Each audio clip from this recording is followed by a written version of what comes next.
Hey, it's Saturday. It's 9:35 a.m. It's Saturday morning, and yeah, we're here to do things. That's right. We're here to we're playing games today, aren't we? Something like that. Playing some games. The volume seems a little high. Hold on. Let me back it down just a little bit. That's a little better. Yeah, it's time for stuff because apparently I said I was gonna do this. Who is View? Is that date a live? What? What do you mean data what? Huh? Yeah. I don't know what you mean. You lost me. Anyways. It's been years and Dre still doesn't know my name. Isn't that sad? Even I know his name. Heck, I know where Dre lives. I have his actual address. Seriously, I have his address in Detroit. Not that I really need it. It's not like I'm ever, I don't think I'll be in Michigan, in the Michigan area anytime soon. I even have Moni's address. I don't need it because I don't think I'll be going to the Netherlands. I'd like to go to the Netherlands. I hear it's really nice over there. A lot of tall people. You moved with Moni. Some people might be doing that, man, because everything's going nuts here lately. Yeah, all this craziness going on, and the crypto market is going to poop, and the stock market it rebounded a little bit yesterday, but it's overall it's still down. Watch out for the bikes, though, dude. I lived in Austin, Texas for 10 years. Believe me, I'm aware of the bikes. The thing, though, is in Austin is the people that ride their bikes, they've got like this arrogance about them. Hey, Elisa. But in Austin, they feel like they keep arguing that they should be treated like regular traffic. And so you will sometimes see like packs of cyclists on like highways, like state highways, where the minimum speed limit is like 60. And then suddenly you come up to a pack of cyclists and they're moving like 20 miles an hour, which is dangerous because you figure, okay, the speed limit is 60. Most people are going to be going 60. And then suddenly you run into this pack of cyclists and they're doing 20. So you have to slow down. And the people behind you may not realize you've slowed down. And so there you go. I can't tell you how many accidents have been caused by cyclists in Austin. And I'm sure it's gotten worse since I've left. But yeah, they want to be treated like traffic, but they refuse to follow traffic law. Like they won't stop at stop signs. It's like if you want to be treated like real traffic, you got to stop at stop signs. You can't even do that. Can you add friend with me? Yes, you can add me if you'd like. My in-game name, unfortunately, I still haven't changed it. I don't think I can change it. Yeah, is there even a way to change my in-game name? Because I don't need this name anymore. But anyways, my in-game name is this right there. In fact, I'm going to look right now. Let me see. Pokemon.com. I don't think you can change your in-game name once it's set, which stinks. Let me see. Where's my... Let me log in here. Let me see if it'll let me change it. I'll just put it to... I would put it to Richard, but I don't think that's unique enough. Oh, here we go. Basic information. Okay. Can I change this? Oh, man. It doesn't let me change it. That stinks. Hold on. Nintendo link authorized. Pokemon TCG Online settings. Okay, here we go. Screen name. Yeah, it doesn't let me change it. That's too bad. I want to change my name. That may not matter. Maybe, hopefully soon we'll get Pokemon Live, and then maybe they'll let us change our names there. I don't know. But yeah, can't change my screen name, which is stupid. I mean, even if they like, some places will let you change your name, but they have like a time period in which you can and cannot change it. Like if you recently change your name, you're like, they don't let you change it again for like another 60 days, which makes sense. You don't want somebody constantly changing their name and, that sort of thing. You want some consistency there. So I think like Twitch does that. YouTube does that. There's a handful of other places out there. Trovo, which I don't have a huge fan base on, but there are people there.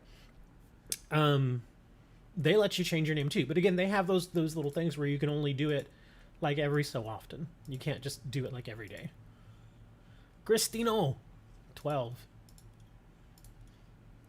They closed the road in front of my house for construction, and now they decided to claim the entire sidewalk. I can't even step outside my house without some guy blitzing past on a biker scooter.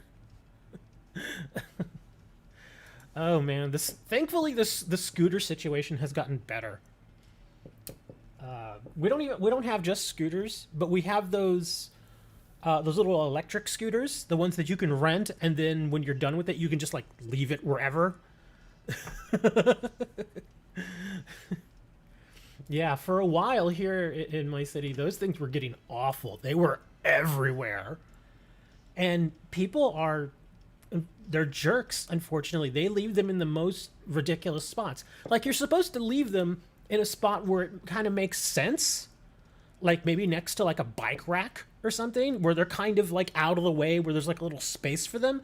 But no, people would just leave them in the middle of the sidewalk. I've seen them in the street, which I'm sure people, just to be jerks, have just flung them into the street and left them there.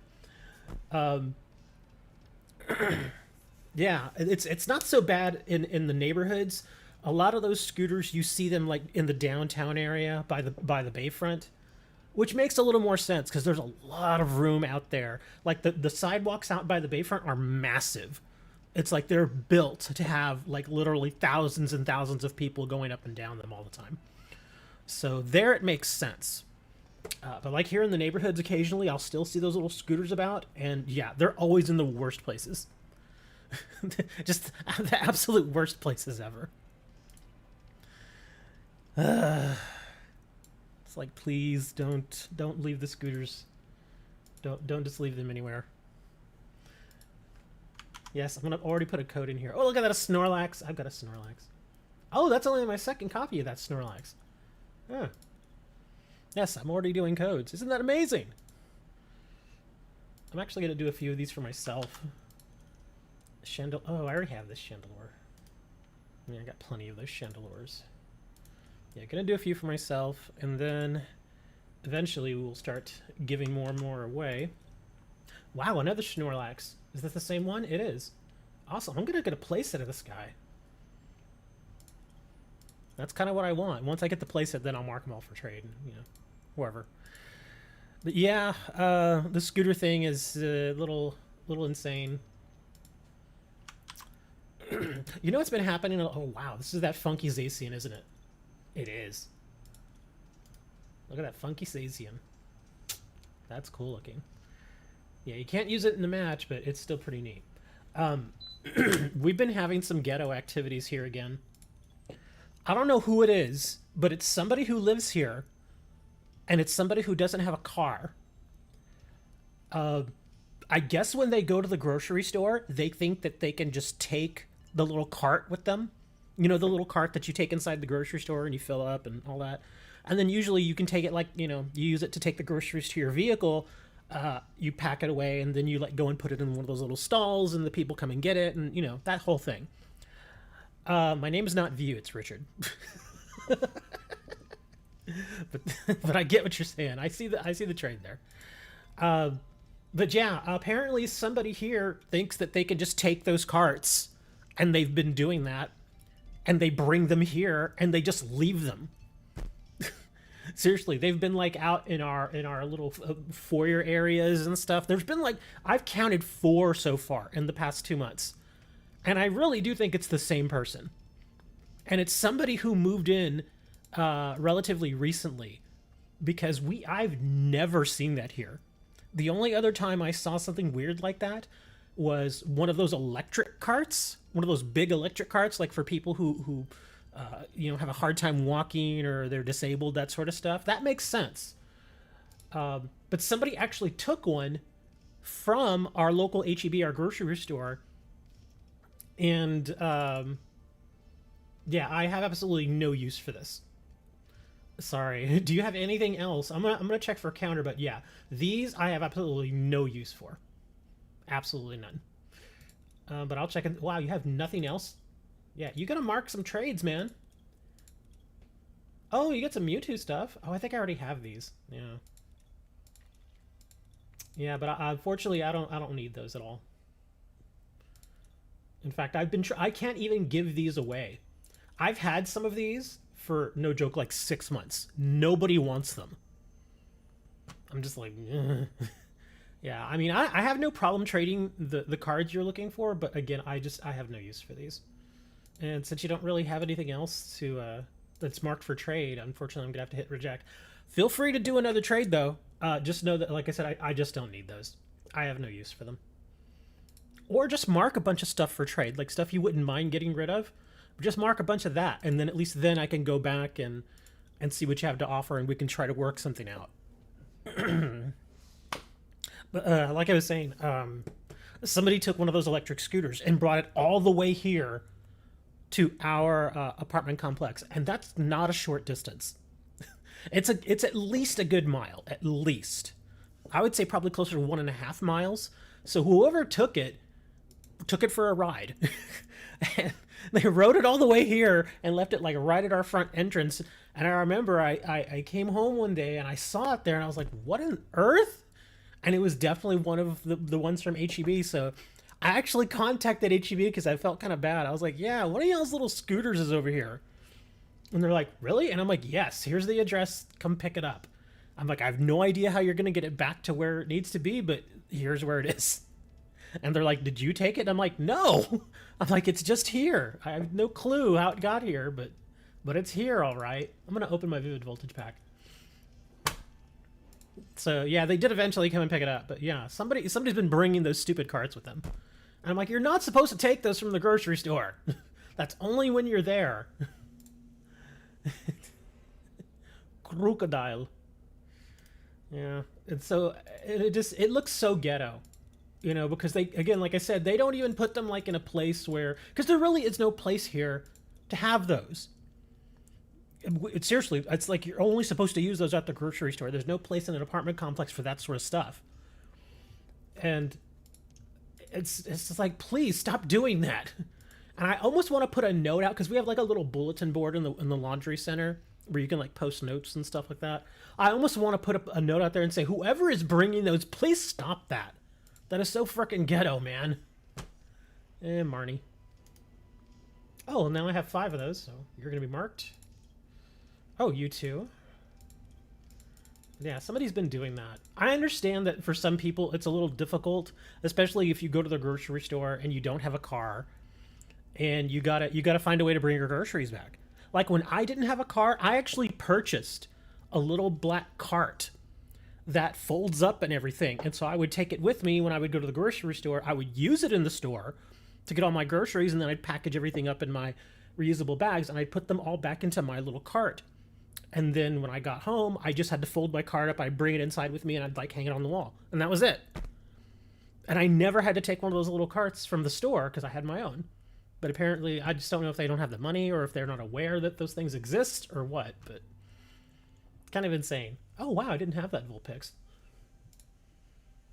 Hatterene. So many Hatterenes.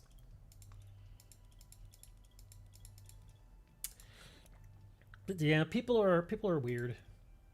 Especially now. We're about to go into a recession. Which is... yeah, it's going to get really weird here in the States because I'm sure it happens over in Europe as well, but prices for everything has been getting very, very expensive here for just even basic stuff. Like a box of cereal that, 2-3 years ago was like $2 is now like $4. I mean, it's getting stupid expensive here. And there are people out there arguing, oh, well, that's because wages have gone up. And I'm like, yeah, wages have gone up like 3%. Not, 25% like inflation is. That's insane. Hey, Bino. or Bino, Lucid Bino. I'm gonna do some more codes because I want codes.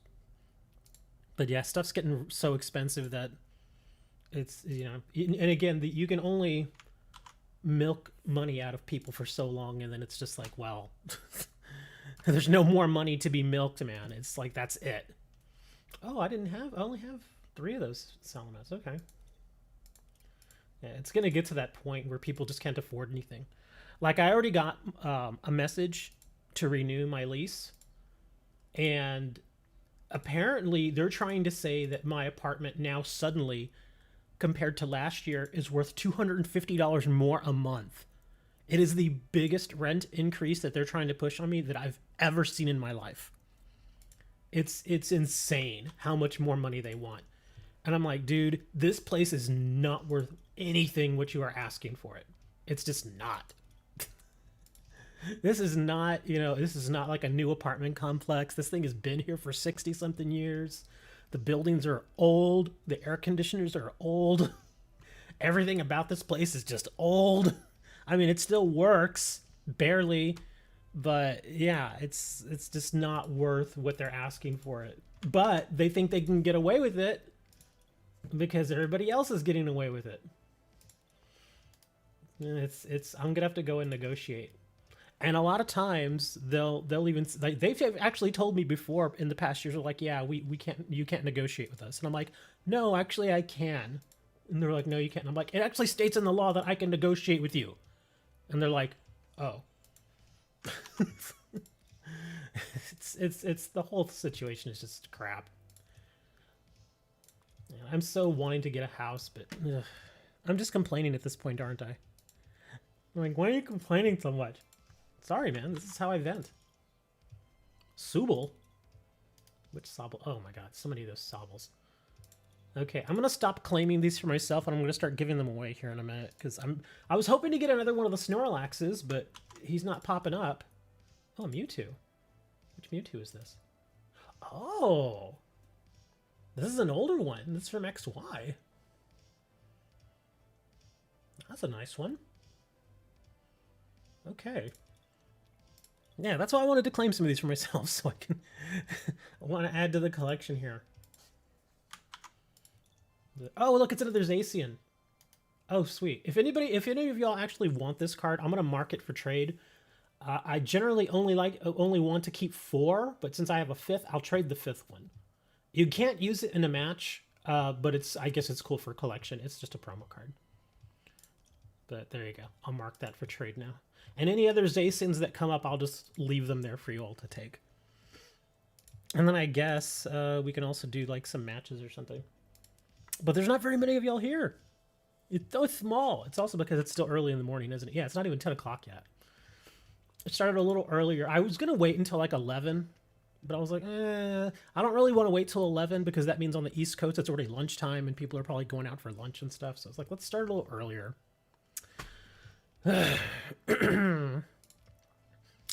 yeah, that's how it goes. It's like I either start now or I start when people are taking a... Anyways. Sorry. I like turtle. Yes, I do. All right, back to our little code things here. Do you all want codes? If you want a code, let me know, and I'll just give you a code. If not, I'm just going to keep all of them. Oh, Umbreon. Which one's this one? Oh, okay. This is actually one of the newer ones. Yeah, 129. This is one of the newer ones.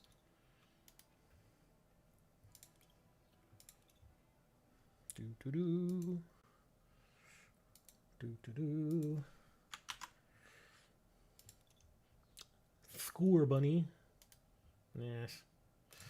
I guess I'll like go play a match or something because it's a little boring right now. I was hoping to have a few more people, but nope. I guess I'll go just do like a match. All right. Let's see. Did I have to finish anything? Hold on. Oops, wrong thing. You want a new VMAX deck? Which VMAX are you going for? I mean, there's so many of them, but it's a lot of grinding. You can just trade for the VMAXs. It also depends what VMAX you want to go for, because some VMAX are dirt cheap to trade for. Others, obviously, you know, like if you want to do like, what is it? What are the big ones right now? The Mewtwo one? Or I'm sorry, not Mewtwo, but Mew. The Mew VMAX one is really expensive right now.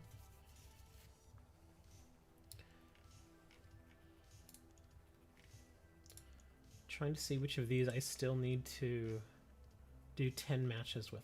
Oh, is it 12? I thought it was 10 matches. Did they change this? Huh. Yeah, I thought it used to be 10. Okay. Oh, no wonder I haven't completed some of these. Some of these decks are just not very good. For some packs so I can trade them.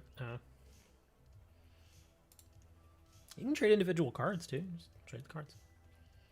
Let me see. Who have I not played against this with? I guess we're gonna do this one.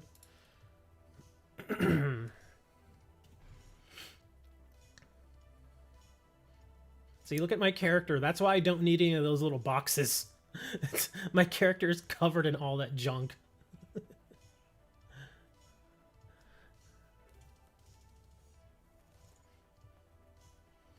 Let's see. Let's put Thundurus out there.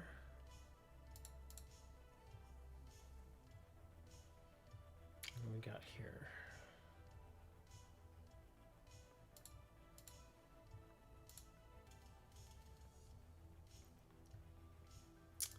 Let's put Tornadus down over there. Oh, you just got started? If you just got started, what are you saying that you want another VMAX deck? Because when you say another ice, that makes it sound like you already have one. So do you have one, or you want a Mew VMAX? Dude, you're asking for the most expensive deck in the game. Yeah, don't go for that. The only time I would tell somebody to go for that deck is if they already have like at least half of it. They're trying to ban the Lions and Cowboys game. That doesn't make sense. Let's put you over here.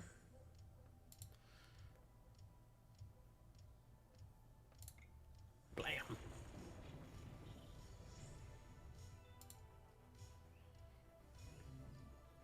Yeah, especially if you just got started, do not go for a Mew VMAX deck. You're going to spend so much time trying to get the pieces that you need that by the time you get it, the deck will have already been nerfed, or it will just not be as good as it was. Yeah, don't go for that. Like I said, unless you've already got a handful of the cards, don't go for it. Ooh.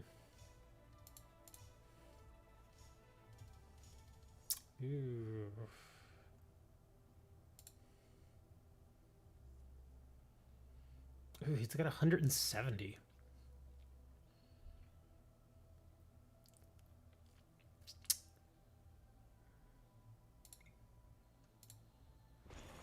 Yeah, I just want to do as much damage as possible.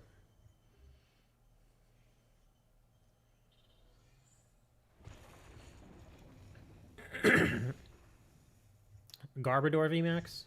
It's okay. If you're looking for something that I think is fairly effective while not being overly expensive in most cases, I would go for maybe like I have a Glacian deck, a Glacian VMAX deck, which it's not overpowering, but it's actually really fun to play. Oh, you've already got most of the cards for Garbodor, so you've got Garbodor Vs and stuff already? If you do, that's good. Then yeah, you definitely want to do that. Let's put you over there. Let's draw 3 more. You want a good deck for events? Well, a deck is only as good as you know how to play it.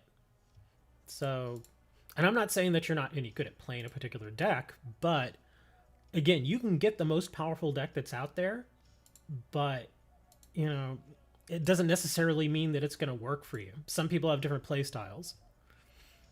So, like I said, you know, again, I'm not knocking the Mew deck because obviously it works, but there are other ways that you can be successful without having to go for the most expensive thing.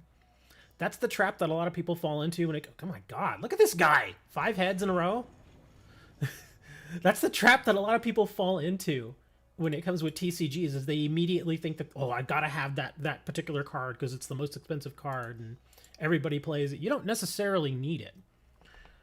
Let me see. This is 20 minutes. Your opponent's bench Pokemon. Gotcha. Okay. Yes, I still have to read some of this stuff because I'm not completely familiar with some of these cards. Let's do some Bug Catcher. Not bad. I keep getting the Dragonair. But certain decks, you can just make them work. Like, especially against some of the popular decks that are out there right now. For some reason, even some of these decks that some people look at as kind of like, you know, second tier or whatever, they can actually do pretty well. Like, another pretty decent deck that's not that expensive anymore is the Bolton deck. Like, I was able to throw together a Bolton V and Bolton VMAX deck, and it wasn't that expensive. Especially the Bolton Vs. Bolton V nowadays is really cheap. Oh my god, another Dragonair. Stop giving me Dragonairs. It's getting ridiculous. Here, I'm going to actually put a water on you. How many energies do I have in there? Okay. Guess we're going to do this again. Only 2 cards. Nothing amazing.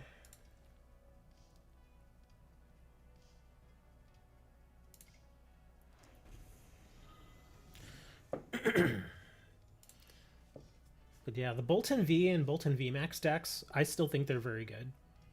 And like I said, they're not very expensive. Garbodor, I've never played Garbodor, so I can't speak to that one. Oh, are you serious? He's gonna red card me. Oh, come on. Well, it's not like my hand was amazing. Actually, that worked out a little bit. That's not terrible, because now I have this guy here. Okay. But dang, look at my hand is kind of nuts right now. Let's see. Victini VMAX. Hey, I don't think Victini's that expensive either. In fact, I think I remember trading away some Victini cards last week, in fact. I think I may still have some Victini stuff. I have to check. And I generally don't ask a lot for some of the Victini stuff, because, yeah. Let's see. 80. Okay, so that's going to get taken out. What's this? Hold on. Oh, it's the same card. Okay. So my Tornadus is going to go away. But at least I'm going to take that with me, and I'm going to pop him for another 40. Okay, we're almost done here anyway. Really? Another energy? Well, I hope I draw another Tornadus now.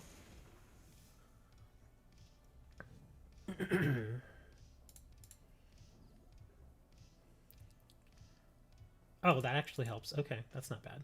Come on.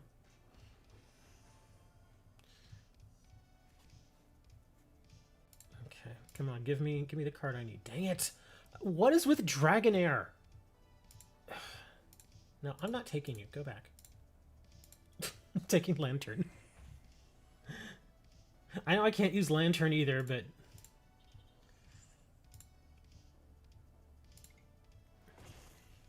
I'm just poking this guy, trying to finish him off here.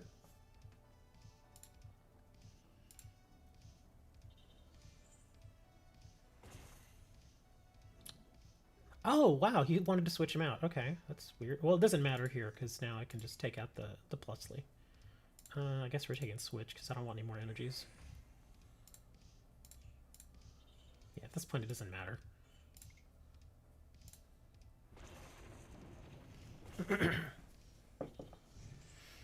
Yeah, I can actually go check Victini stuff. Who knows, I may have some stuff you need. Like, if you need trainers, I've got tons of trainers.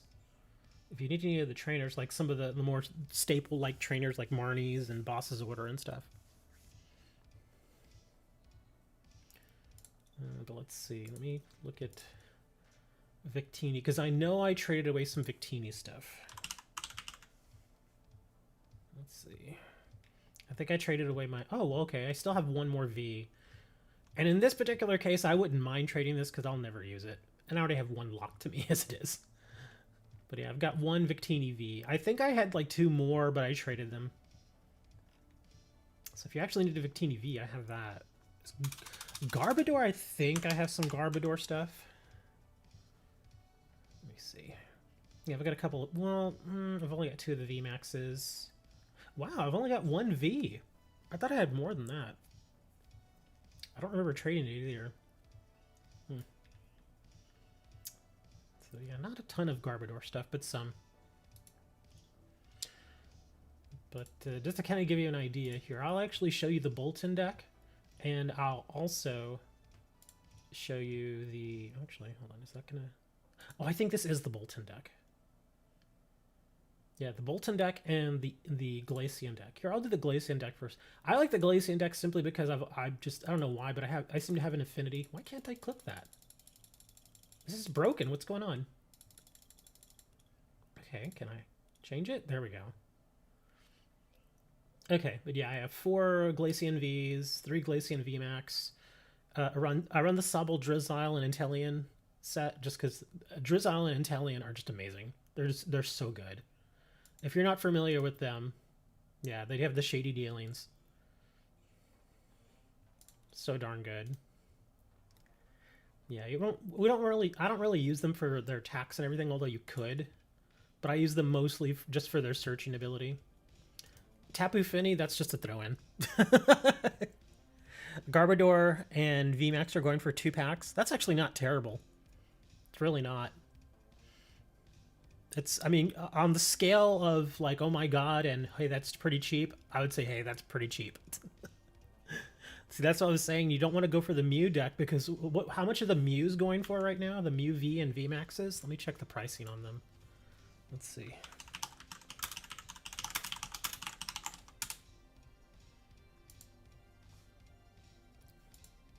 Let's take a look. Mew V. Yeah, for just the regular Mew V, it's 9 to 10 packs just for one of the Vs. So you're looking at about 40 packs just to get your 4 V cards. And then the... well, that's the one that everybody's playing, which is the Fusion Strike one. You can get other Mew Vs, but they're not... It's not the same. They just don't work the same. The Mew VMAX, even just the standard one, which I think do I have one of those? I think I may actually have one. It's going for 48 to 54 packs for just one.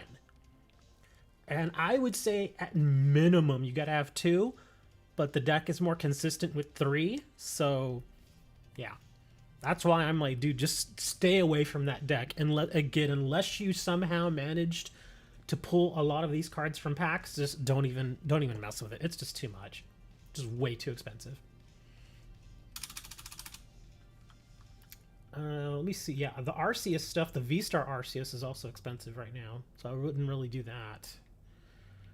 Wow, Genesect is still holding at about 10 packs. It's kind of amazing. Trying to think. What about the Leafeon deck? How much is that one going for? Well, Leafeon's not that bad. Yeah, just for the Leafeon V, it's 1 to 2 packs. That's not terrible. If you wanted to do V-Star, that's 5 to 6 packs each of those. But if you do the V-Max, it's 3 to 4. So that's fairly affordable. Yeah, the Glaceon one, which is the one that I built some time ago. Even when I built it, it was cheap. Let me see here. Yeah, they're really cheap. Glaceon V is 1 to 2. Wow, even for the alternate art, it's only 1 to 3. That's cheap. And then for the Glaceon V-Max, the regular one, wow. 1/2 pack to 2 packs. That's really, really cheap. And like I said, that's the deck that I'm looking at right now. Yeah, so for each of these, it's about 1 to 2 packs. And for this, you can sometimes get multiples for a single pack. That's how they're cheap. Again, like I said, these are not super overpowering, but they're very, very good control creatures. So yeah, it's the most expensive part of this deck, I think, is probably going to be the Drizziles. Yeah, the Drizziles and the Inteleons. That might be the most expensive thing. As far as trainers, it's all your basic stuff. Pokegear, the bucket. Let me see. Is there anything super expensive in here? For trainers? I don't think so. Yeah, Quick Ball, you can just get the regular one. You don't need to get the fancy one. Hops are really, really cheap. And again, that's the full art one. You can just get a regular basic hop. Bird Keepers are cheap. Bosses has been reprinted so many times. You can get just like the regular common one for really, really cheap. Or you may have already pulled it out of a pack. Melanie, she's still fairly easy to get out of packs, but if you have to trade for her, she does command about one pack usually. Simply because she actually is that good. The Nessa cards, again, you can just get the common ones. Professor, again, it's been reprinted to hell.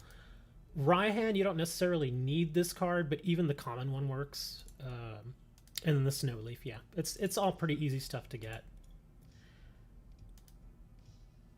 Yeah, the whole deck is easy to get. With the exception, like I said, of the Drizziles. Because, like I said, with this particular set, you want to get the Shady Dealings Drizzile. That's the whole thing. Same thing with Inteleon. You want to get the Shady Dealings. Because he helps you dig into the deck. As far as Sobble, yeah, you can get either one. You don't have to get shinies. Let's see, what's this here? Oh, a trade offer. Let me go check that trade real quick. If you grind events, you should be able to get them. Possibly. Don't forget, if you actually have, if you're still newer and you have the theme decks, every time that you complete those little things in the trainer challenges, you get a pack. Unfortunately, you can't pick which pack it is, but it's a pack. Let's see, what do we got here? Aegis Slash. Oh my god. Why are you trying to trade me Appleton? I don't want Appletons. I actually don't have that Lantern. Okay. So yeah, the Aegis Slash, the Lantern's not bad, the Regice is not bad. Toxapex I don't really need. Let me see. So you want a Vikavolt, a Sceptile, a Kirlia, and these are all promos. Okay. And these are Red Star promos. A Tapu Fini. Oh, that's a Sun and Moon. Mimikyu, got plenty of those. You're going to see if you can get Garbodor VMAX? Okay. Cool. Or if you have any other VMAXs that you don't necessarily want or need, I may do a trade with you. If you want to do that, I'm willing to let go of at least one of my Garbodor VMAXs. Because I think I had two, right? Yeah, I had two of the Garbodor VMAX and only one Garbodor V. But if you have a selection of other VMAXs that you don't want, just kind of, make them available for trade and we can try to work something out. You got to finish the versus matches. Okay. This trade is actually not terrible, although I don't need any more Appletons. I guess I'll do this. Let me just unmark these. That'll put me at 4. That'll put me at 4. Okay, yeah, that's fine. There we go. Yeah, what you can do is you can offer a trade, just, for like a random VMAX that isn't complete crap. Let me think. Do I need any VMAXs? There's really no other VMAXs that I'm really after at this point. Maybe, let me see, how many Leafeon VMAXs do I have? Because I know I got that fancy one last week. Yeah, I pulled this one last week. I was like, wow. Like right at the end of the show, I pulled that. Oh, wow, that's the only VMAX I have. Okay, so not this one.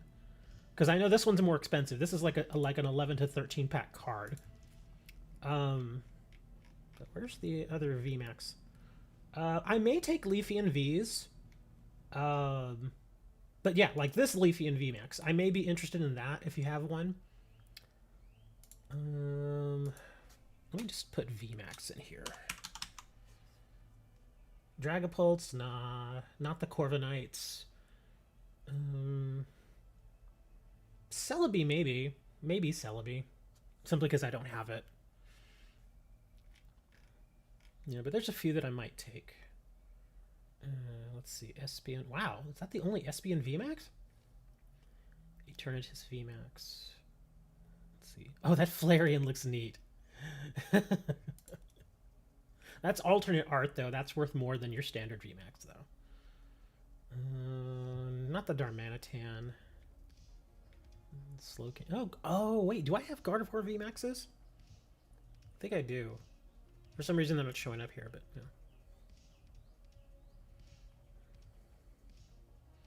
yeah. Not Calyrex. Oh, I think I have Intellion VMAXs already.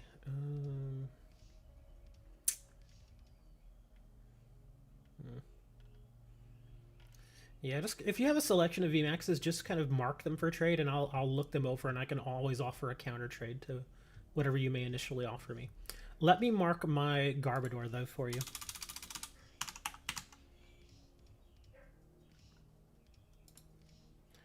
Okay, what's with the filters? Why is it only showing so many of these? Hold on. I think.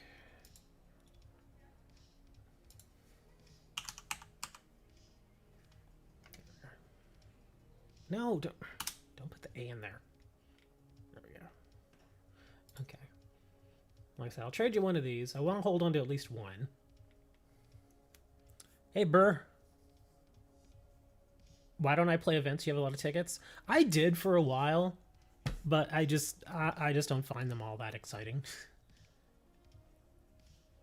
You have an SP and VMAX alternate art, but it's trade locked? Oh, that's too bad. I have a few that are a few various VMAXs and stuff that are actually worth some good trade, but they're blocked.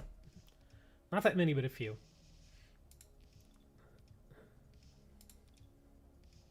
But yeah, I actually, for a while, I was playing the little tournaments and stuff, because I like playing the theme deck tournaments. I just think those are fun compared to just the regular tournaments where you play like standard or expanded. And I've actually won a couple of them. So they're okay, but the only thing is that when you, especially like when I'm doing a stream, I don't really like to have to purposely focus on that one thing for, you know, a period of time, which is normally what you have to do. Unless you lose very early, which sometimes happens. But yeah, I don't really like having to focus on that because I may want to change direction and do, you know, something else. Like maybe somebody comes in and maybe they want to try a new deck or something, you know, that kind of stuff.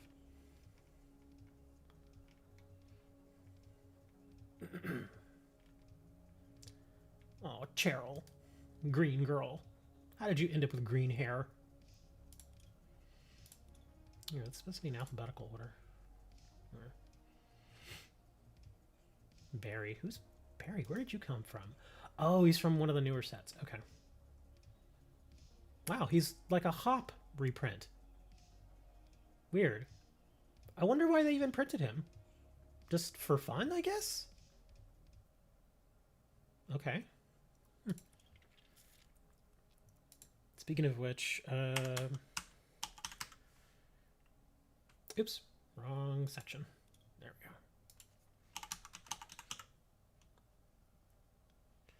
Yeah, a couple of SPN VMAXs. Where's that SP? Oh, I got this one. Again, right at the end of the show, I got it. I got this and the Leafeon back-to-back at the very end of the show last week. It was so awesome. Because I forget who it was, but somebody traded me like 4 packs of Evolving Skies, which I didn't necessarily want, but I was like, yeah, sure, whatever. So I took them and I opened them. The first 2 packs were but then the second to last pack was the Leafeon, and then the very last pack was this.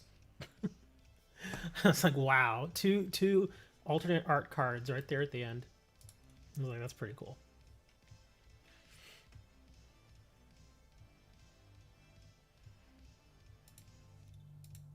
I don't even remember if I actually have any of the Mew stuff. Oh, that's right. I do have the V unions. But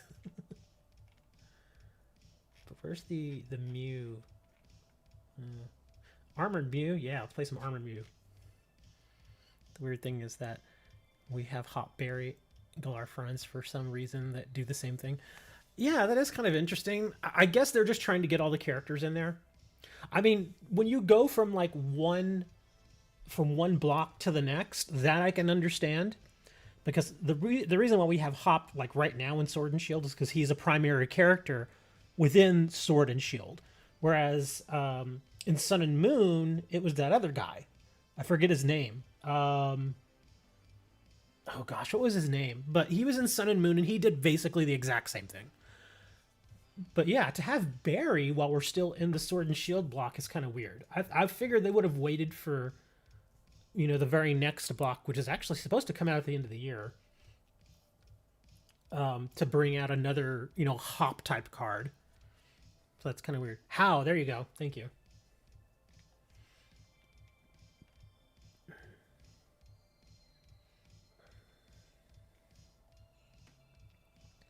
Anybody need a Mewtwo? I've got 24 of them.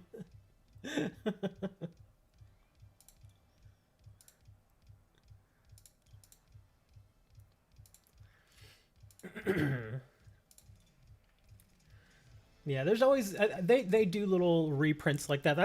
I understand why they do it too, because it keeps the anime and the card game connected. And it's one of those cards that you're just gonna redo. You kind of want to always have that card in standard, so they're always going to keep it up to date. Kind of like Professor's Research. How just they've had various copies or different printings of Professor's Research, just with a different character on each of them, but they all do essentially the same thing. Or again, same thing with what was it? Great Ball. Great Ball's been reprinted several times. Ultra Ball's been printed several times. You only have Surfing Pikachu VMAX tradable. Oh, that stinks. I've got plenty of those, unfortunately. Yeah, I have way too many of those Surfing Pikachus.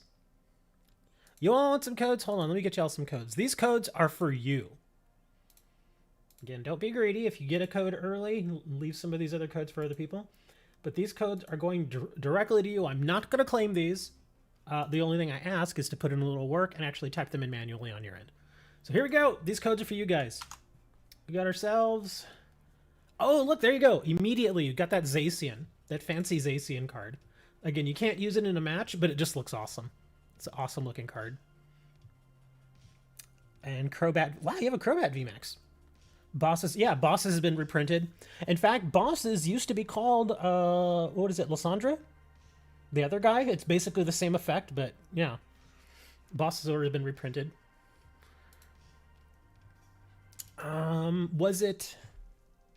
Was it Cynthia? No, I don't think it was Cynthia. There's another card where you get to draw a certain number of cards that's been reprinted. Is it Bug Catcher and Roller Skates? Are those the similar ones? Where you like draw 2 cards, then you flip a coin, and if you get heads, you draw 2 more cards. Oh, wait a minute. Oh, well, no. Roller Skates is an item, though, isn't it? Yeah, Roller Skates, I think it's an item. Bug Catcher is an actual supporter trainer. So those are different. Yeah, because you can play as many items as you want, but you can only do 1 supporter trainer per turn. So, okay. So that is a little bit different. Okay, this code is also for you guys. There is a Sobble.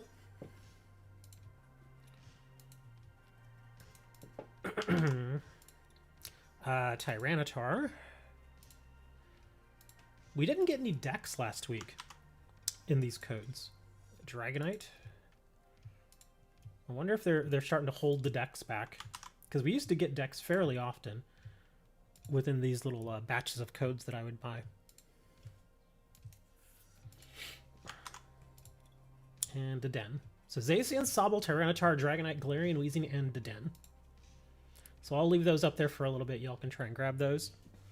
And then again, if you already have like 1 or 2 of them this time around, please leave them for other people so we can all kind of walk away with something.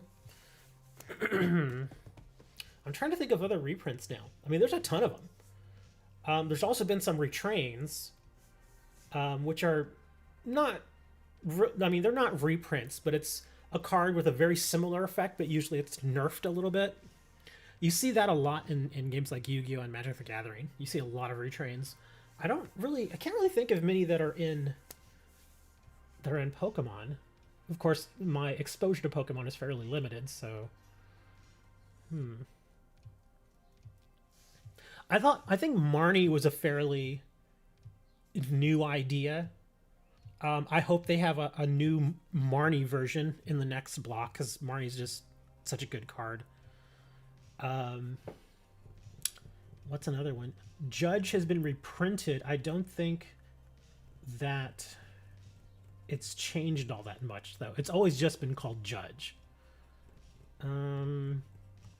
Red card has not been printed for Sword and Shield, I don't think. No, it hasn't. Yeah, red card has not been printed for Sword and Shield. And there isn't a card like it. I think they realized that red card's just stupid strong. Because it's an item card, if I remember. And let me see, I have to check now. What is red card? It's because it sounds like an item.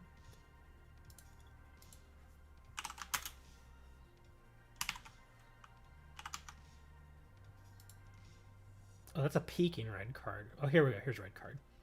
Yeah, this is an item. Dang, that is... Because if it were like a supporter, that would be one thing.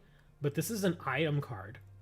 So you can just play this over and over and over. I mean, not that you would really want to do multiples in one turn, but you could. Yeah, because usually once you get them to shuffle and do their 4 cards, it's like,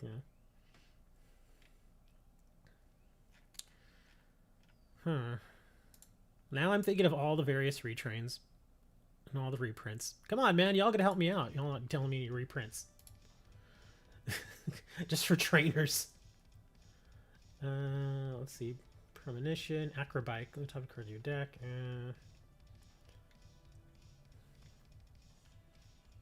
Agatha, no. Balloon. Alistair, draw 3 cards. If you do any cards this way, discard the 2 cards. Okay, he's fairly different or on his own. Aroma Lady. She's been printed multiple times, hasn't she? Let me see.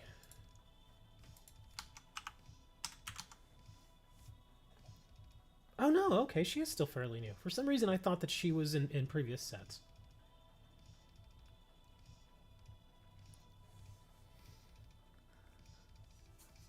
Got yours for 8 packs. Granted, it did come with 4 bosses order. 4 balloons. Well, see, that's the thing, is your original Marnie. I understand why you're saying you want them to reprint Marnie so that it carries over into the next block. Even when the next block comes out, Marnie is not going to just go away. Marnie will stick around for a little while until they do the next rotation. So yeah, Marnie will probably still be around for some time after that. Because if I'm not mistaken, the next rotation is supposed to be like in August or September of this year, but seeing as how we've already moved out of Sun and Moon block, so we're just in Sword and Shield, so I don't think there's going to be a huge difference when that comes around, other than the fact that we're going to get a new block. So even after that, Marnie is still going to be around for at least a year after that. So yeah, her playability is not going to go away anytime soon. But even then, if you want to be real practical about it, you didn't necessarily have to get the full art Marnie now, did you? You could have gotten the cheap Marnie. Like these are fairly cheap. These are, I mean, if you get like 10 packs of Champion's Path, you'll get like 2 or 3 Marnies. It's a very easy card to pull. And the common too. It's so easy to get the common. I still never got this. It stinks. Like these got printed and they immediately sold out and they just never restocked, which is a real pain in the butt. I wonder what will happen first Pokemon Live coming out or the new Pokemon game. I have no clue. Because the new open world Pokemon game for Switch, I think that's supposed to come out in November. At least that's when it's... I think that's the date that it showed. I can look it up, actually.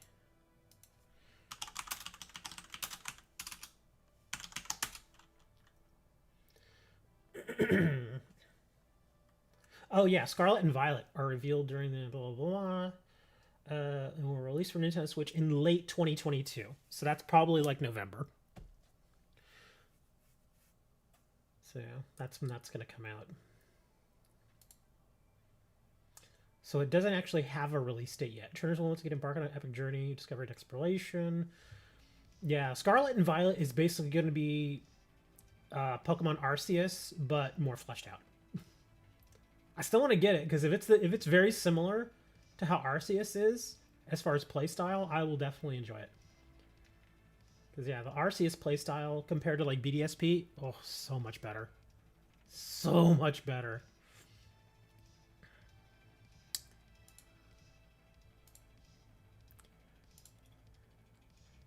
You got the normal ones? Oh, okay. Yeah.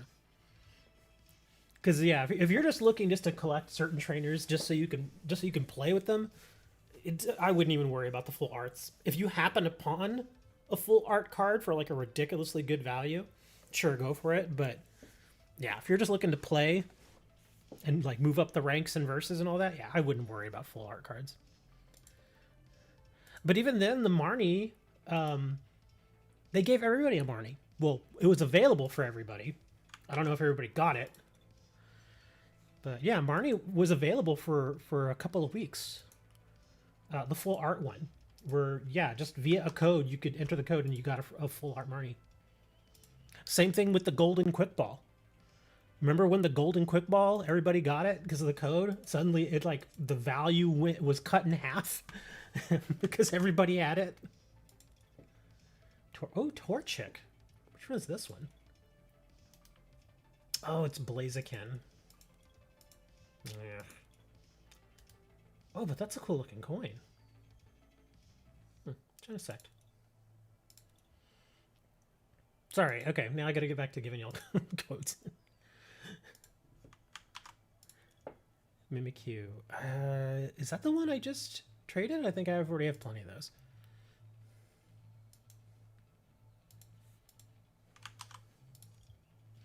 Another Dedan. Which Dedan is this? Oh, it's Mad Party Dedan.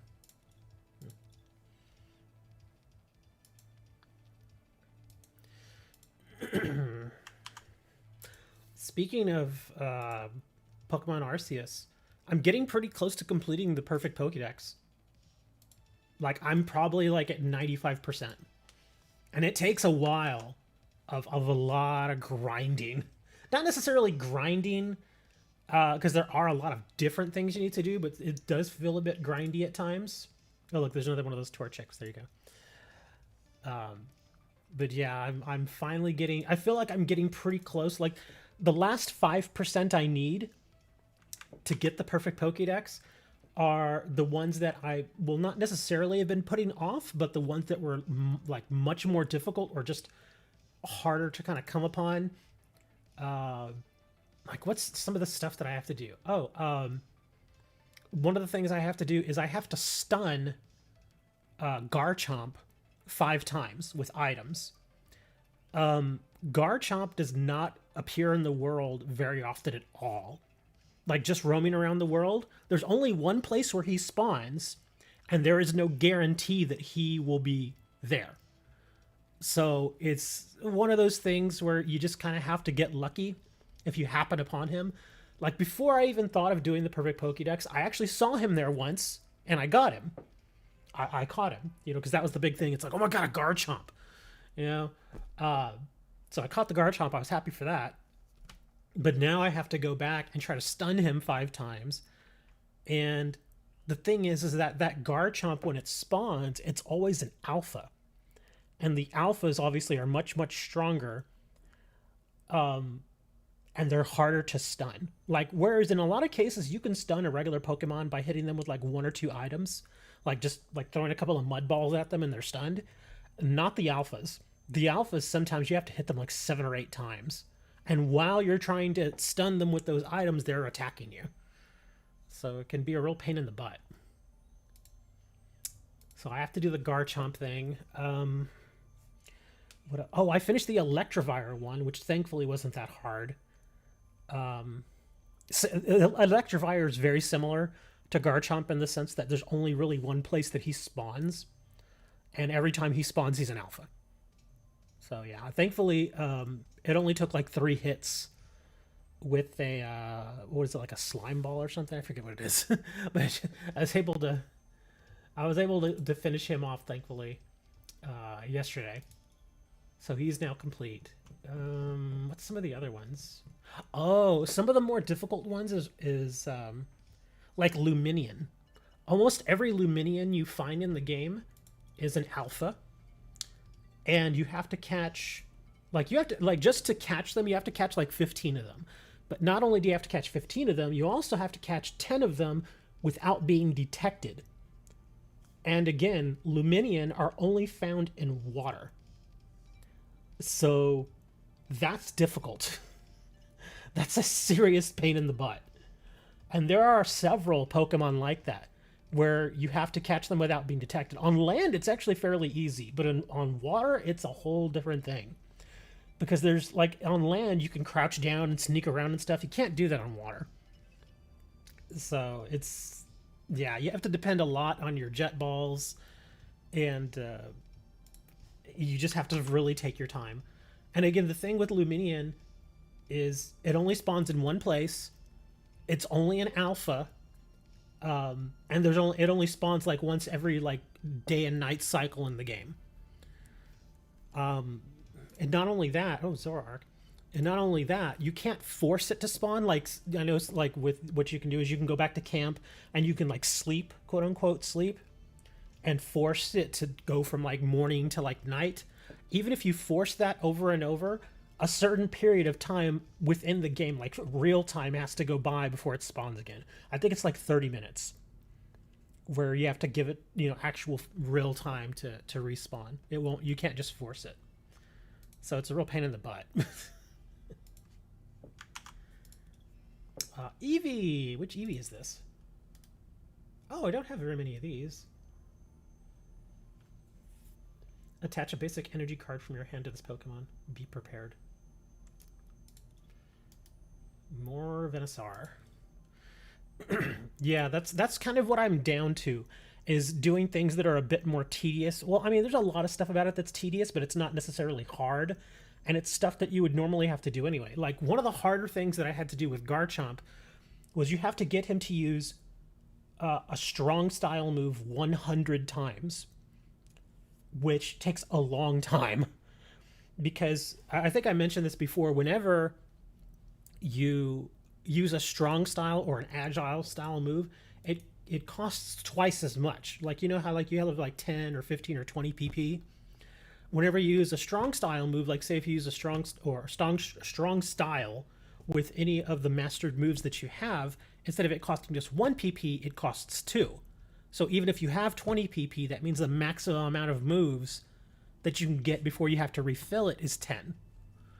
So that's the hardest part, because you're constantly having to refill it. You can do that with berries, but sometimes that can get a little expensive.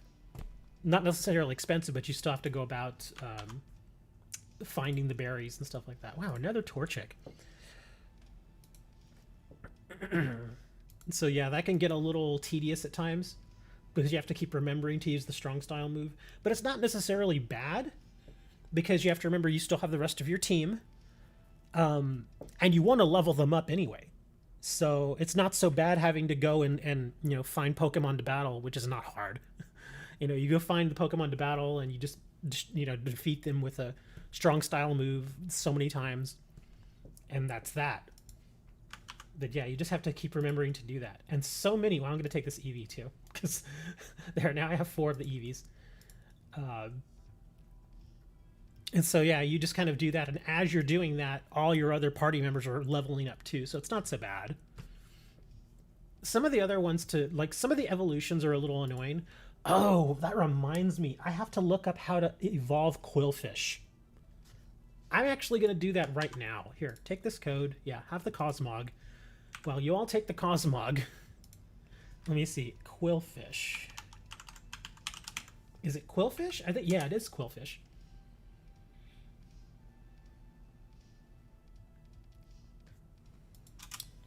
Arceus evolve. Because if I remember reading about this, like when the game first came out, I've forgotten since then, but apparently it's like a stupid thing you have to do. Let me see. Oh, well, this isn't that bad. Why do I remember this being harder?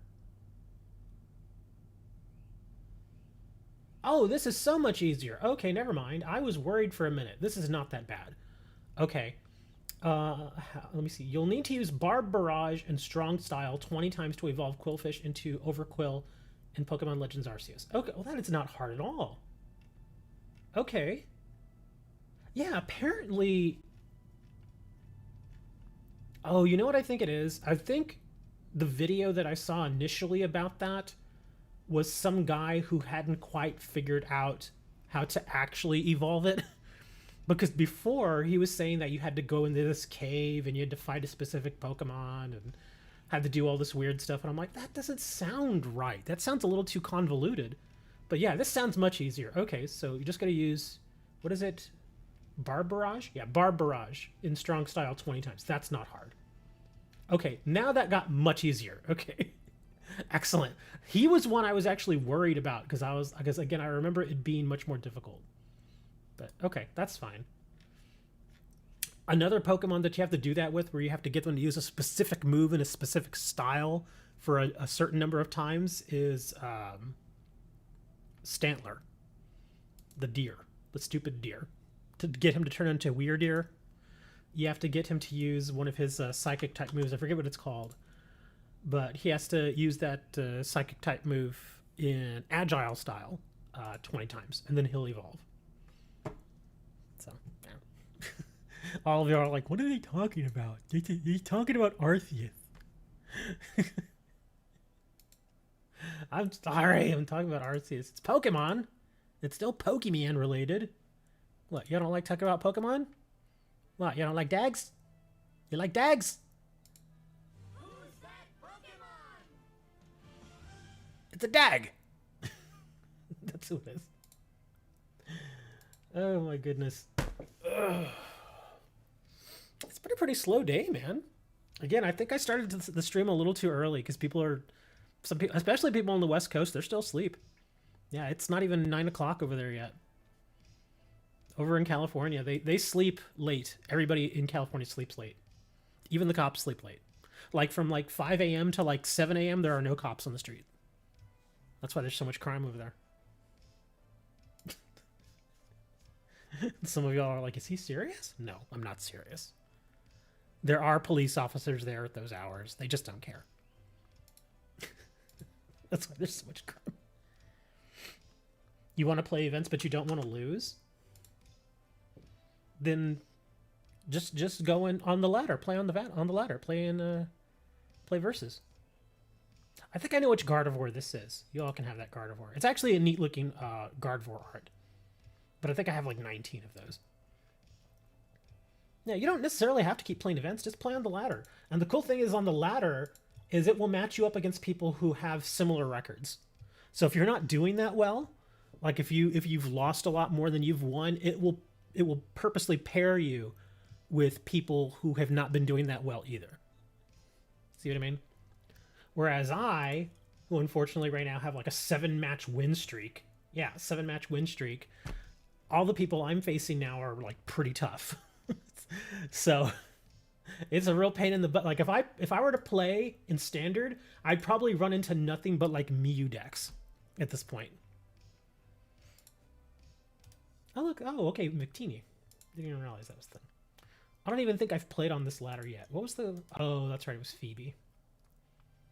Neat art, but I don't think I would ever use her for anything. This damage from isn't affected by any effects in your. Oh, okay, that's right.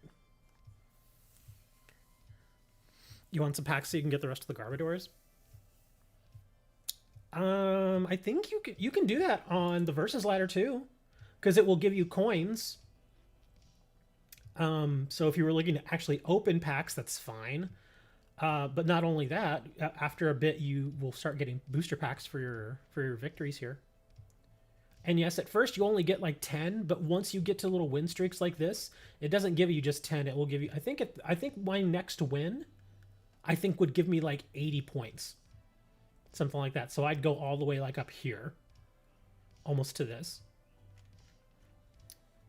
But yeah, after a bit, it does start giving you stuff. Not only that, but as you play more and more, your I guess dailies will start opening up, or your challenges. I don't even pay attention to the challenges anymore, though. Yeah, you'll start getting these, and every time you complete one, usually you'll get like a booster pack or something. Knock out 12 opposing Pokemon with your...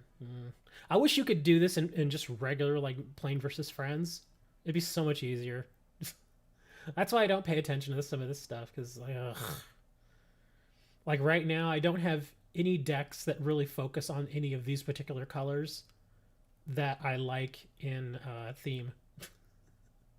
Like, all my theme stuff is water that I prefer, and you can tell, look at that, I've maxed out my water.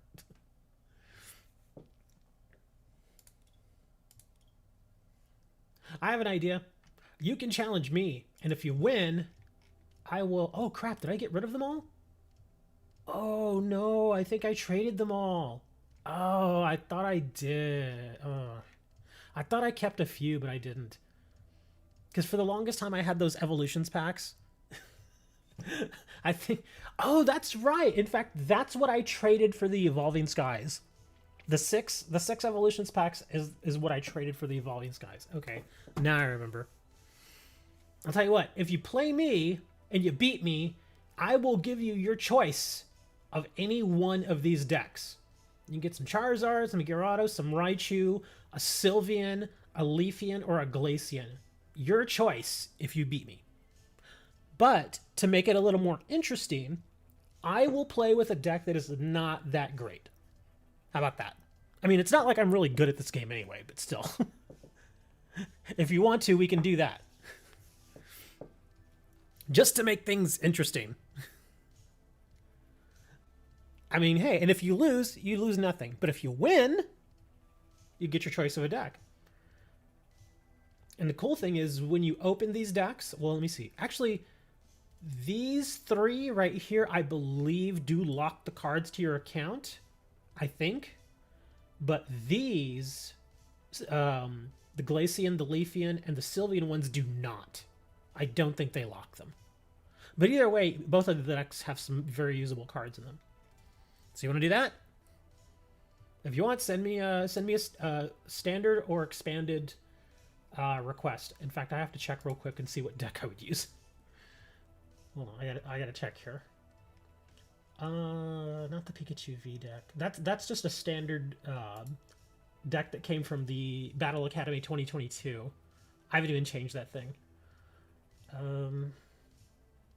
This one I haven't updated in a long time.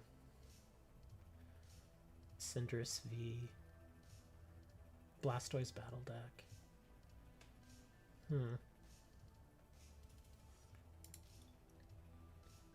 Yeah, if you go for expanded, I've got a whole selection of stuff I can use. Oh, maybe I'll use something like the Dark Prism deck. I don't think I've ever really played with this one. I haven't. Look, I've never played with this deck. This one I have. Played with that one plenty of times. Electric Mischief. I've played with it twice and never won. He's not responding, so I guess that's a no. That's too bad. Or we can do like GLC. Gym Leader Challenge decks. That was fun. I actually missed that. That was so fun. Scoundrel Jin. Shadow... Wow, I've never played with this one either. What is this? Shadow Strike. Oh, it's fighting. Solar Wing. Oh, I can play with the terrible deck. I will not use my Zacian decks against you. Those things are really strong. But maybe I'll play with the Vaporeon deck. Vaporeon's not bad. Aw, look at that. I'm trying to make the show more entertaining, and Bino's like, nah, man. I'm gonna go do my own thing. Hey, it's Elementian. You're on 3 stars?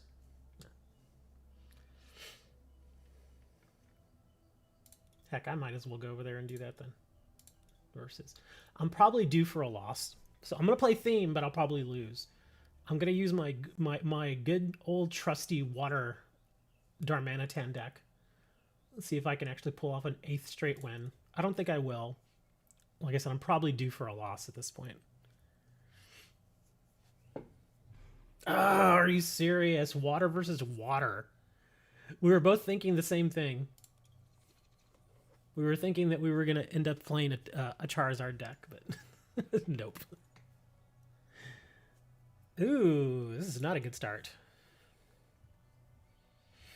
Yeah, already he's got an advantage over me. He's going to get at least +1 card here.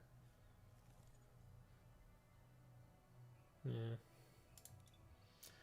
Let's put you out there.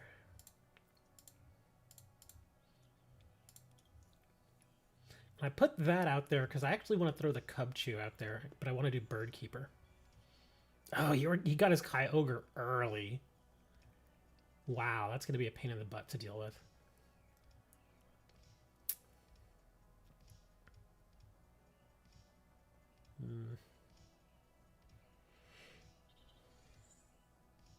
Well, at least he can't use high water yet. Wingull we do want to put down there.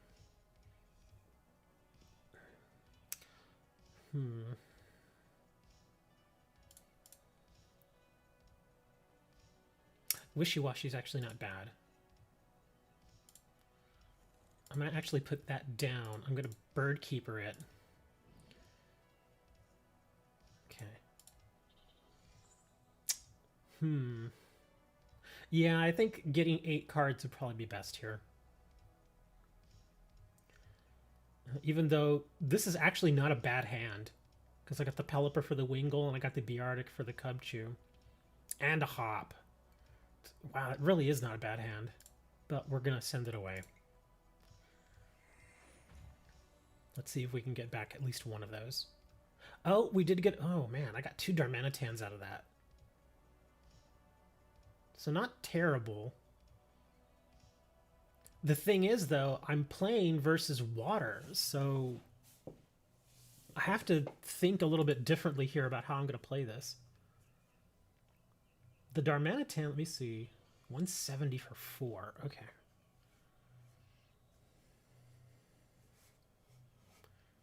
Let's see, draw energy. That actually got a retrain. I completely forgot. Draw energy got a retrain. It's now only for... It's in Sword and Shield, it's now the one of the specialized lightning... whatchamacallit. Wow, he didn't use high water. Oh, he doesn't have any in his discard. Wow, okay. That's surprising. And he didn't send away my Wishy-Washy.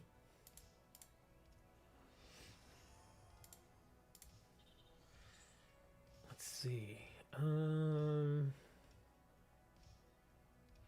I don't really need any other basics. Let's bring you over here. I think I kind of want to do Wishy-Washy again.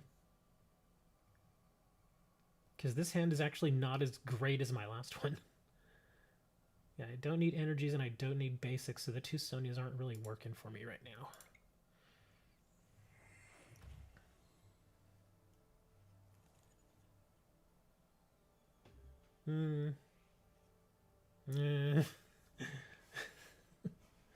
Roller skater.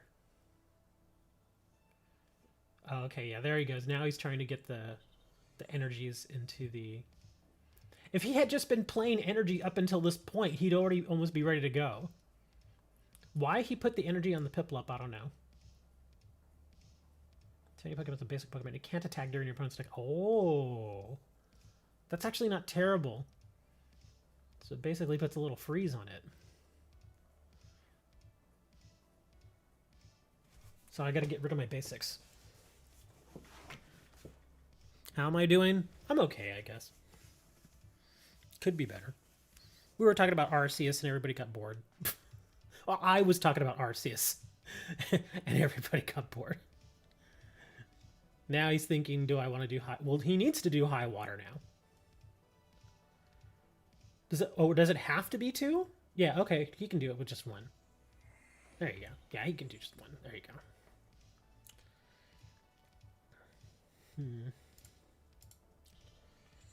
Okay. Do I want to do Professor? I don't want to discard my hand, though. Let's do some Hop. That wasn't that good. Yeah, I'm just playing for Darmanitan at this point. I think I'm going to keep my hand, but I'm just going to start popping his Kyogre for 20.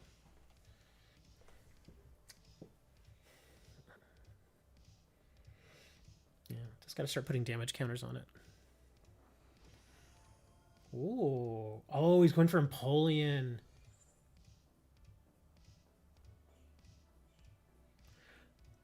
Or he may actually want to bring in Direct Dive. Yeah, that's what he's going to try and do. He may do a switch here.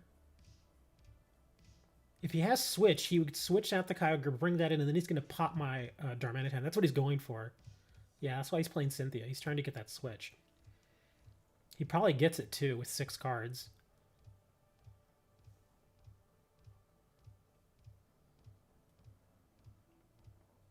Oh, he may not have gotten it. He would have already played it if he did.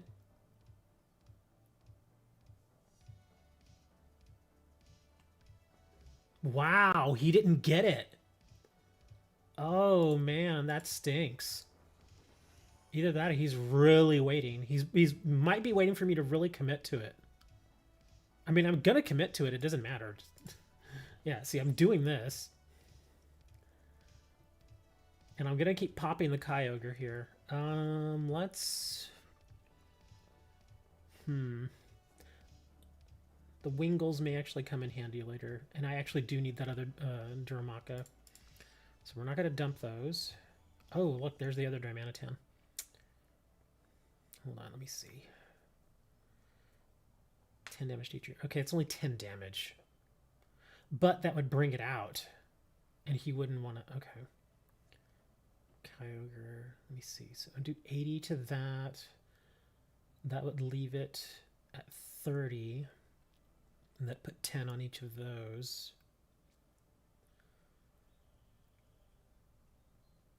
I think it actually would be the best decision to bring this out. Yeah, I think I want to do that here. I'm actually... Well, I don't... Here, let's do the switch. Yeah, I'm going to bring this. Start putting damage counters on everything. Because at least now, even if he switches this in, he can't go for my Darmanitan. He would actually just have to come straight for it. So he'd probably pop... What is this, 80 or 100? He'd probably pop my Wingull. I don't see why he would want to dump Wishy-Washy. I'm actually surprised he didn't kill Wishy-Washy earlier.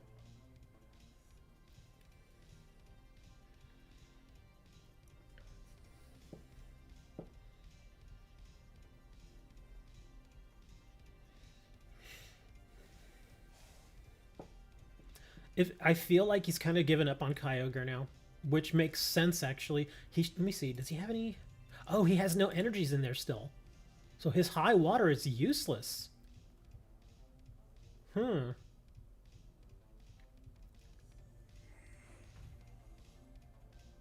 see. You may put the top card of your opponent's deck on the bottom without looking at it. Okay.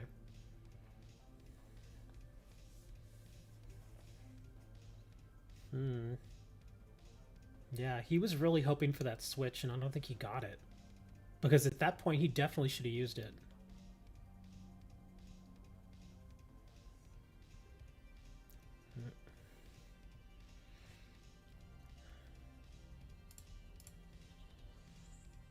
Yeah, I think I've burned through all my hops now. Look at my hand is stupid. It's so much stuff here.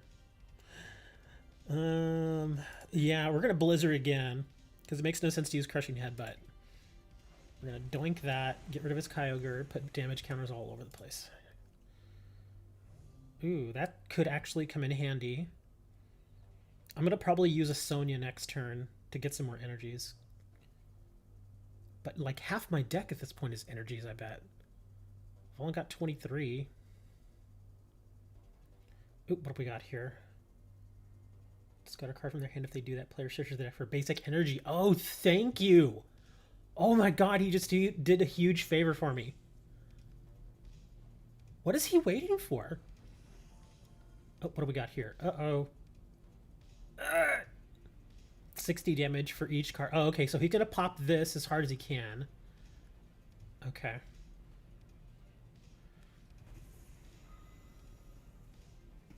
Yeah, so he's dumping that. Now I have to make it... Let me see, how many of these... This is 60, 60. What does this have? 80? Okay, so... Oh, Kangaskhan. Yeah, we're gonna start pumping Kangaskhan here. That rally back. I'm gonna need that rally back in just a minute. Let's actually burn a Viridian here because I don't care for Suicune. Okay, so I actually have 8. Well, 7 now. What else do I have in there?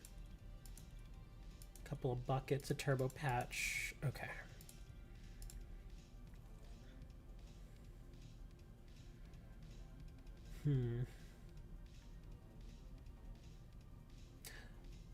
Yeah, his hand is dead. Let's just kill this.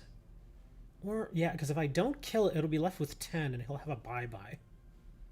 But I'll force him to kill this with his eye-palm. Yeah, let's do Blizzard. Yeah, I'm going to do that. I'm just dealing as much damage as I possibly can to the rest of his stuff here. Yeah, I did that on purpose. So now if he... Well, he doesn't even have to do this now. He can discard just one card now, I guess. Oh, what's this? Oh, sorry, 2 basics. Okay. But I've still got my Kangaskhan ready to go. Since that rally back is going to be really nice here. Not that I'm going to really need it, but it'll be there. Psyduck and Pyukumuku.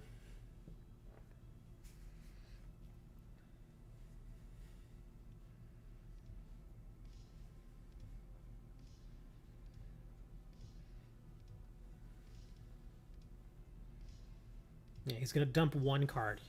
He only needs to dump... Whoa, why did he do that? Why did he dump 2? Okay.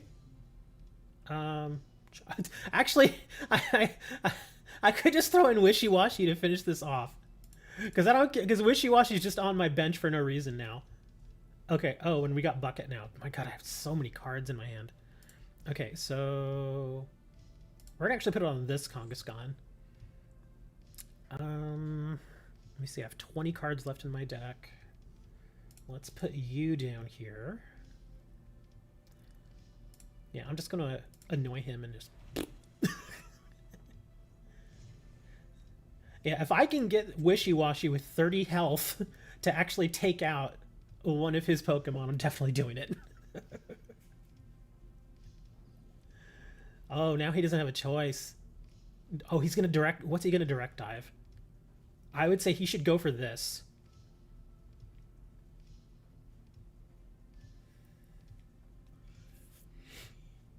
Yeah, he should direct dive this.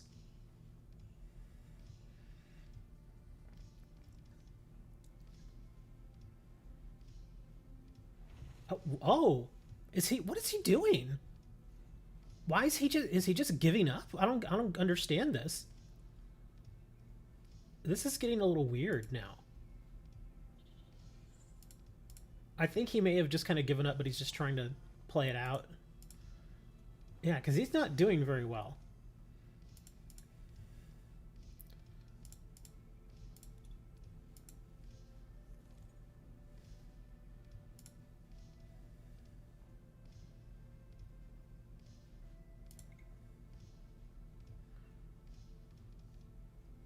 Ooh, wait, hold on.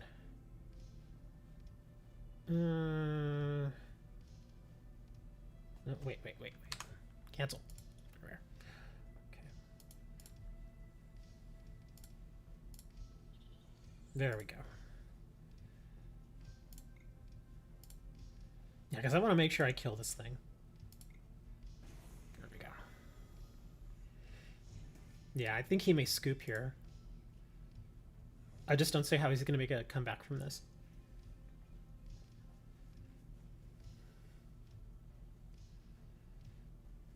I do love his coin, though. He's got that cool coin.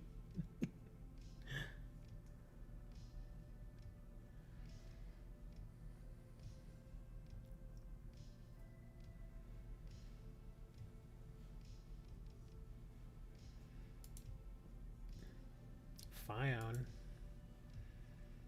For another Piplup. Oh, he's going to try and go for that again.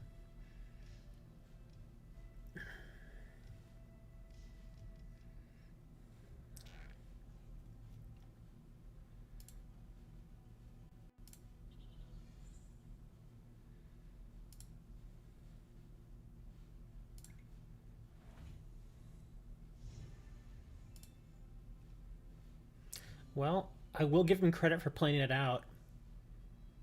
Yeah, because I just don't see how he can possibly come back from this. He's just too far behind. He needs some serious draw power, and I just don't think that Kyogre deck has it. That's one thing that this deck definitely has over this, is that this deck has a lot of draw power. It's also got searching power, too.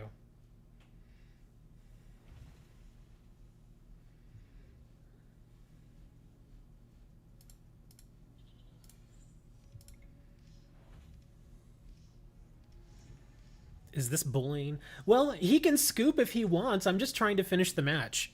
And I'm not really bullying him. I'm just barely tapping his Pokemon so they'll knock out. That's it. Yeah, poor... It's over. He's just playing it out. Oh, he scooped. There you go. He scooped finally. Yeah, he just got way too far behind. Yeah. So 1 win for today. What do we got here?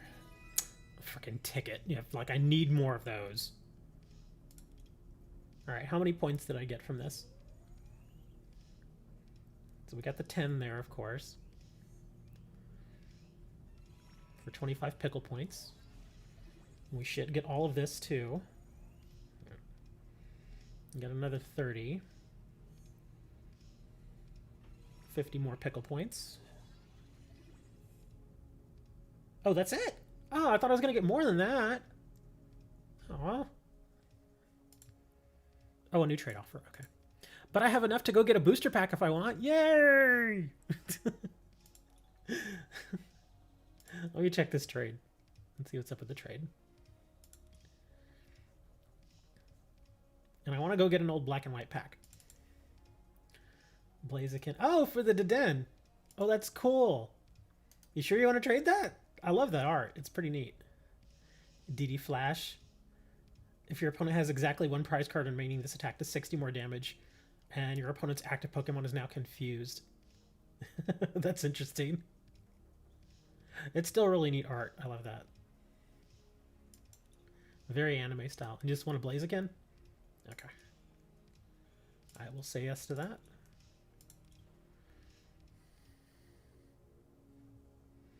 Thank you, sir. I appreciate that.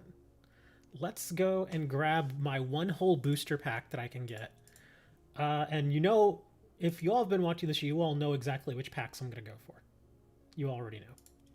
No, I'm not going for Brilliant Stars. I'm going for old black and white stuff.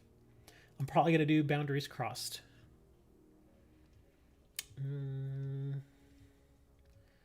see what else is there. Oh, that's right. Noble Victories. Emerging Powers. Yeah, let's do some Boundaries Crossed. And we're going to open it. Is that a raptor? What is that, Elementian? It looks like a raptor. Like a raptor's head. I know it's locked to me, but I don't care. Oh, that reminds me. I need to go check trade to see if anybody's trading these black and white packs again.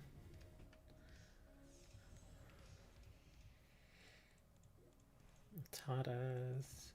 Hue. Electro. Oh, we got 2 rares.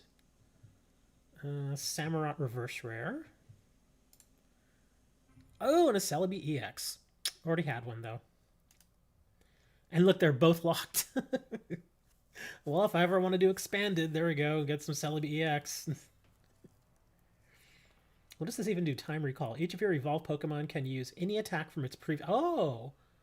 Wow. From its previous evolutions. You still need the necessary energy. Okay. Wind Whisk. Switch this Pokemon with one of your benched Pokemon. That's kind of interesting. And it's a basic. Yeah. Yeah, basic with 110. Wow. But I guess in Expanded, this isn't really that strong anymore. Considering all the other stuff.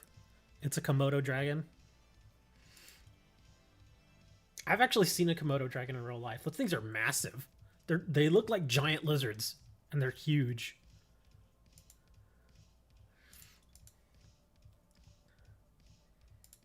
But yeah, I'm going to check trade and see if any black and white packs come up. Because last week I got lucky. Somebody traded, no joke, like 4... How many packs was it? I think it was like a total of like 8 packs that included like 3 or 4 various black and white packs. And then, of course, a few modern packs. And all they wanted was 2 of the Charizard VMAXs. And I was like, I'm not passing that up. Oh, wait, hold on. I'm getting for want. This always takes a little while to load. You had 2 Deden and now you had 1. Well, thank you, sir. I appreciate that. Oh, we're yawning.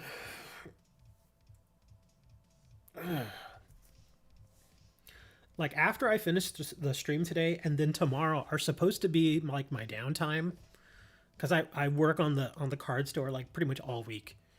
But I just have this feeling. I just know that after I finish the stream, I'm probably gonna just go sit in my big comfy chair for a little bit, and then after like 20 minutes, I'm gonna get up and be like, okay, I want to work on the store.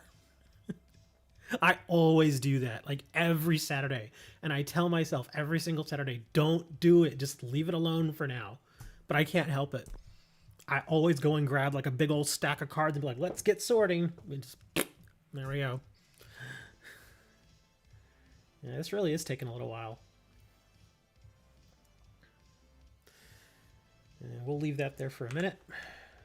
In fact, I don't think I got any other orders in, did I? No, I didn't. Okay, good. I really didn't feel like filling orders again this morning. But I did. I was like, eh. Oh, if you actually all do want cards, we have cards for sale. Cards.tcgview.com. Yes, that will take you. That actually takes you to my TCG Player store, which still has my old name. I keep forgetting I need to contact them and tell them to change it. But it's fine. It is legit.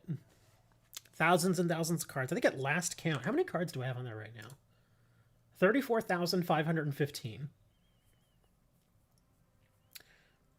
So yeah, and it's been a little interesting over the past like 30 days or so in the card business. In case y'all are curious, my total sales have gone down like significantly. They've dropped like 25%. I used to get several hundred orders per month, but that's dropped substantially. Like I could tell that I'm just like every day that I go and I drop off my mail for outgoing, I don't have nearly as many orders that I have had to complete, which isn't necessarily a bad thing. Because I may get those days where I have 30 orders, but that means that I have to get 30 orders ready. And even then, those 30 orders may only have like one or two cards in them, and it's like an order for like 25 cents. So it's not a huge deal. But that's why I'm kind of saying that it's not necessarily a bad thing what's happening right now, because whereas my overall orders have gone down, my value per order has gone way up. In fact, there are 30-day periods that go by where I don't sell a card for more than say $20. Like the most expensive orders I will get within that period will be like $5, $10, which isn't bad. But lately, whereas my orders have gone down, like I said, my average price per card has gone up, and that's because recently, what have I sold? I sold the Sensei's Divining Top for $40, a $41 card. I also sold a lightly played Ultimate Rare Gatling Dragon. Yeah, Ultimate Rare Gatling Dragon. I sold that for $60. What else did I sell? I sold a few other higher end cards, like higher priced cards, like plus $20 cards. That's kind of like my sweet spot there. Like if I start seeing orders coming in where they only want like one or two cards and it's like $20, $30, $40, I'm like, yes. Because the margins, the amount that I actually make off of those sales or those orders is incredible. I guess the recession is hitting people. It is a little bit. But that sort of stuff always tends to happen. But like, I think it was Thursday? Wednesday and Thursday, I actually had quite a few orders on Wednesday and Thursday, but I think that's because I bought more of the Streets of Capenna or Streets of New Capenna for Magic the Gathering. I bought another bundle of that, and I put a whole bunch more cards on there, and all of those cards started selling. And that's pretty normal. Like when I just post like a whole bunch of a new set that just came out, like more than half of the orders that I see in my queue the next day are all for that set. So that's not bad. And it sucks because I wanted to get some of those, Ghosts from the Past? The second set, or the second version, I guess, or the second release of that set. I wanted to get some, but they're sold out everywhere. And there is this one place that's selling them that I sometimes buy from, but he's selling them in cases only. And I'm like, that stinks. I mean, I normally wouldn't mind buying a case, but I just don't want to dump like, $200, $300 on something right now. just for that particular set. But yeah, it's not so bad. Speaking of cards, I was actually looking for some top loaders the other day, and man, those are not getting expensive. They have been expensive for the last year and a half, 2 years. They have doubled and in some cases tripled and quadrupled in price. I think I've mentioned this several times before. I used to be able to get my top loaders, no joke, for like 5 or 6 cents each on average when I order in bulk. Because when I order them, I order in cases. Like cases of 500 to 1,000 top loaders at a time. Used to get them for 5 cents, 6 cents. Now, if I'm lucky, I get them for 11 cents. If I'm lucky. And that's for just your standard 20-point top loader, the regular, the most common ones. I actually have a whole bunch of them right here.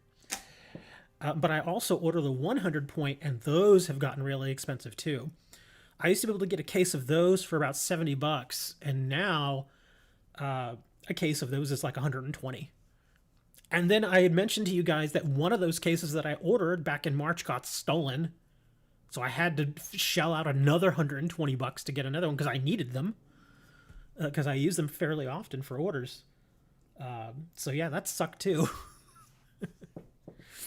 But yeah, and it's weird though, because I've noticed the prices on top loaders have been stabilizing. In fact, in some cases, they've come down a little bit, they've retreated a little bit, and there are more players in the game now too.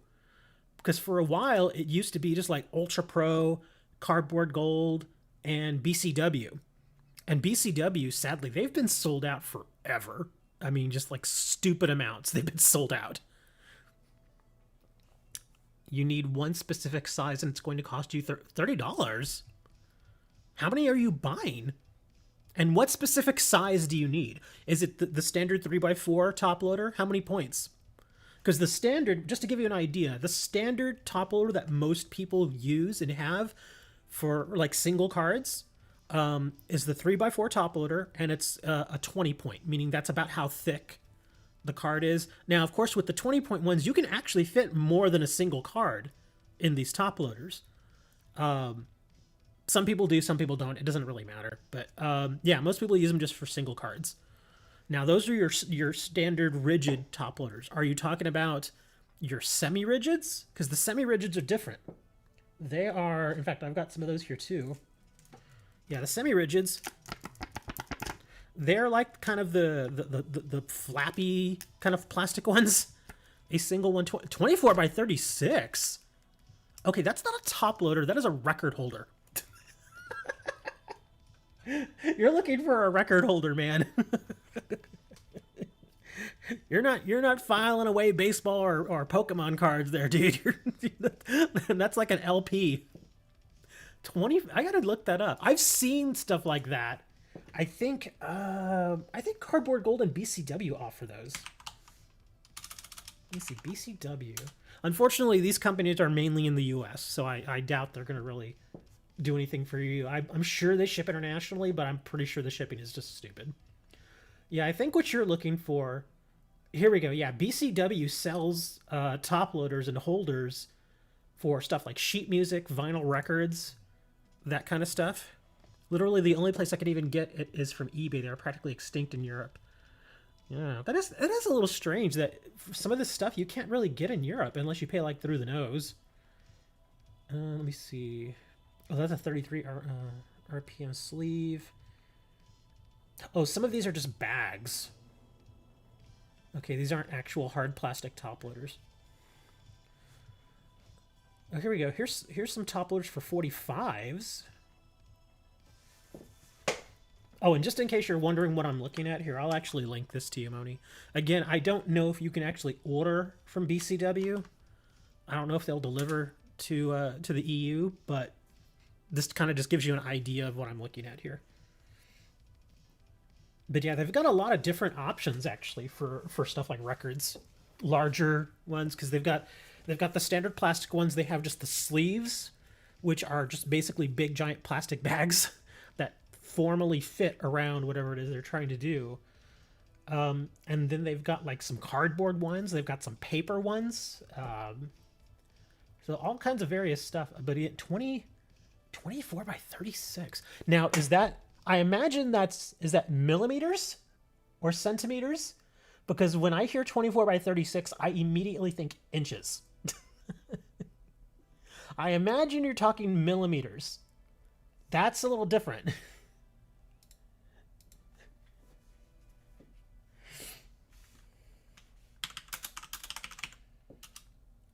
I probably should have asked that a little bit earlier. Oh, so it is inches. Okay. 24 by 36. What the hell are you sleeving, man? Do I even want to know? 24 by 36. Let's see. Top loader. Oh crap. I put the wrong number in there. I put 34 by 36. Yeah, I don't think I've ever had. Oh. Actually, I remember these now. Okay, I know what you're talking about. I see them here. Ultra Pro makes them. Yeah, these actually aren't that bad. But again, like I said, probably in Europe you may have a hard time getting them. But yeah, Ultra Pro has these. In fact, let me see if I can link it to you. They are a little expensive because here I'm showing that even just a single one. Oh wow, do they have minimum quantity? Oh no, they don't. Okay. Yeah, I'm seeing one here. It's a collectible storage top loader, 24 by 36. For just one, it's $13. So yeah, they are a little expensive, which makes sense. I imagine then you're probably storing something like a poster, maybe? You're shipping some posters. Okay. Why don't you just roll them? Can you not roll the posters?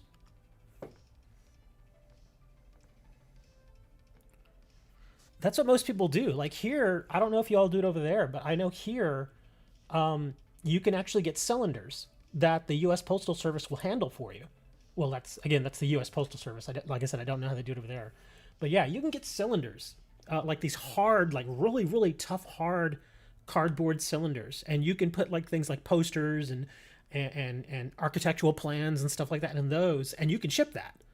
So you don't necessarily have to get something like this, because to ship something like that in that form, that's going to be tough, man.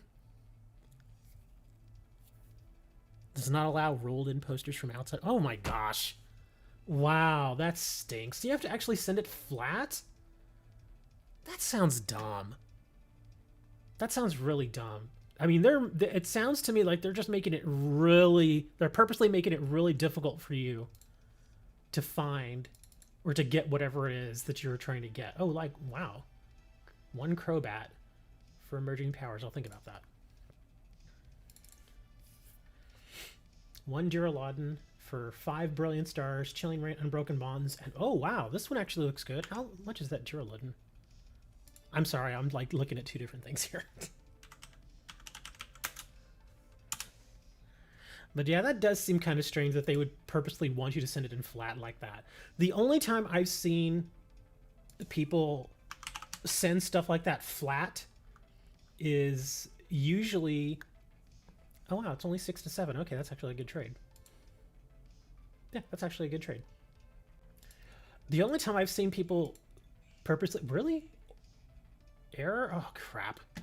The only time I've seen people ask for stuff like that to be sent is if they're sending something like artwork, like paintings, that they don't want to deframe. Because technically you could remove a painting from a frame, unless it's a certain age and then they start to get brittle, that sort of stuff. But yeah, usually like expensive artwork is sent that way. They put them, they cover them up in like this, sort of almost like a cardboard colored paper, wax paper kind of stuff. Like parchment, and they wrap them and then they put them like in this like literal like hardwood casing, and they mail it like that. It's really expensive. That's why you just don't do it very much. But shipping is also stupid expensive. I had to pay for shipping in advance on their side. $90. Ugh, that sounds nasty. How am I doing? I'm doing okay, I guess. We're complaining about shipping now. That seems expensive, man. $90 for shipping. That's just, you know. And again, that $90